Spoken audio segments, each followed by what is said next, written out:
How to save content from Amazon Prime. Welcome back to our channel. In this guide video, I'm going to show you the procedure to save content from Amazon Prime Video.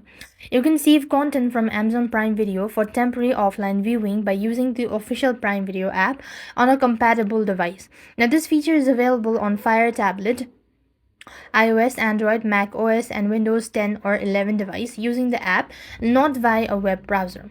Now, what you want to do is you just have to ensure you have the official Prime Video app installed to your device or onto your compatible device, and that you are signed in with your Amazon account. Next, you want to browse on and search for the show that you want to save. Now, for example, if you want to go ahead and search the movie or a TV show, you just want to look for it. Now click on the following profile of the particular movie or the TV show. Now then you can find a downward arrow icon at the bottom right somewhere. You just want to click onto that following option and download it accordingly. It might take a while, but it's going to be saved in your downloaded folder and you could access it offline as well. And that's how you'll be able to save content from Amazon Prime. I hope the video was helpful. Make sure to like, share and subscribe. Thank you for watching. See you in the next video.